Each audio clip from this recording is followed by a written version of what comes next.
In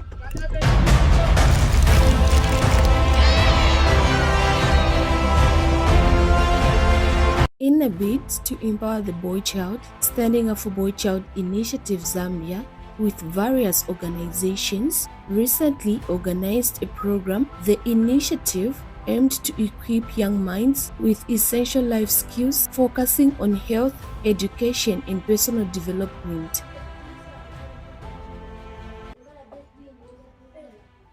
A healthy boy is the foundation of a prosperous future. At Standing Up for Boy Child Initiative Zambia, we believe that health is not just the absence of disease, but a state of complete physical, mental, and social well-being.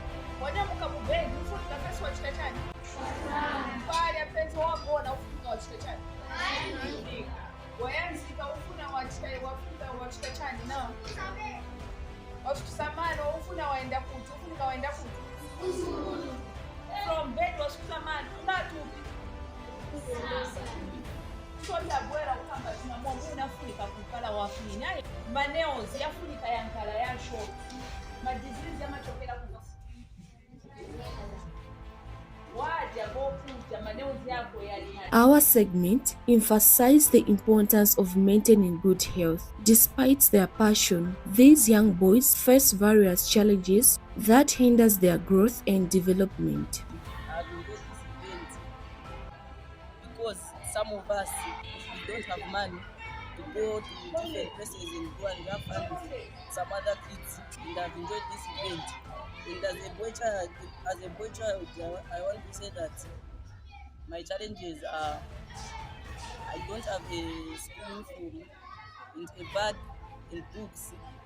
So if you would help me, I would like it very much. And my friends also.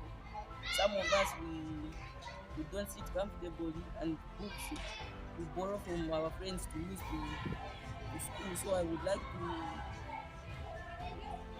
to say that if you can help us, please help us. The best part about this event is that it's a great part of my life. The reason why I'm saying this is because it has made an impact. I met a lady who is also in a foundation of encouraging men, not for them to be mended, but for them to be encouraged in what they feel. And she taught us that we must know that a man is able to cry if something is hurting. But in short, what I'm trying to say that this event it has changed my life, and I would like to have more events like this because it changes people's lives. When they understand and they hear the words, they will use that word in their lives, and they will be able to punctuate it and use it in an able way. And the most part about my life is that I like schooling, but I am lacking some things that I may need at school, which are a nice bag which is fitable, and some shoes as well as books. For I need shoes, but as you can see, my shoes are not as that well. Their stories are a call to action, highlighting the need for support and resources to help them overcome these obstacles. We are here at St. Charity Community School, where we're invited by one of our partners in the Flair, so that we can come and reach out to our boys, our vulnerable boys, and we see how best we can help them. So we chatted with our boys, and we've come out. They've actually shared the challenges that they're going through, and they're calling out to the well wishers. People can help them with books, shoes, and bags. And we are here to ensure that every child is supported, cared for, and given the attention that they need. Because by the end of the day, we are looking at having an inclusive and an equitable society where both genders should be able to thrive and live out their full potential. Our prayer is that we shouldn't leave any child behind. For us to have a prosperous Zambia, we shouldn't leave any child behind. This event really just spotlights art inclusion in advocating for disabilities, and I think it's great that we have to teach and impact kids while they're still young, so which means they will not depart from the teachings we're giving them today. And it's just a reminder and a firm reminder: disability is not inability, and together we can. We need an inclusive society that is safe for both boys and girls, and for everyone, even people with disabilities. Other organizations also recognize the value of this initiative. Celebrate inclusivity among children that are disabled, and specifically speaking is the children that have not of good hearing, and the children that are not able to see and write. So we are here to educate the children how to write in Braille and how to speak in sign language. I believe this initiative is very much important and should be supported as much as possible, because such encourages inclusivity, such encourages disability inclusion in young people, not just young people, but generally speaking.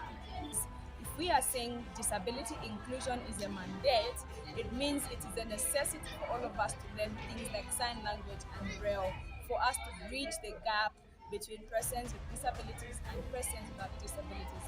And I mean, this day really has meant the most. I'm urging all of us that feel moved with these kind of things to just come on board and let's make the change that we want to see. Thank you. The event, it's been spectacular, it's been amazing to see what our good partners here are doing with children.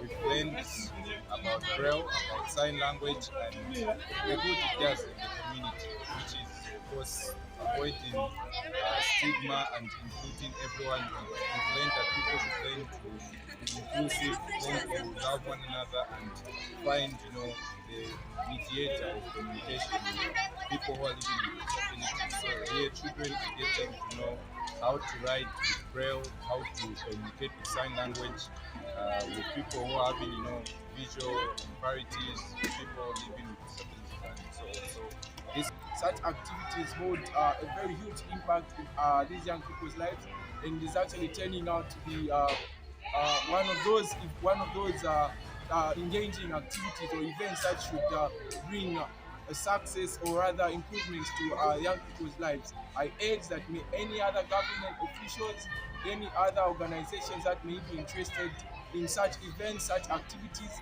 come through and engage themselves in such activities. The impact of the program extends beyond the boy child themselves, also benefiting their families and the community. I came with two children, Mariah and Shemaya.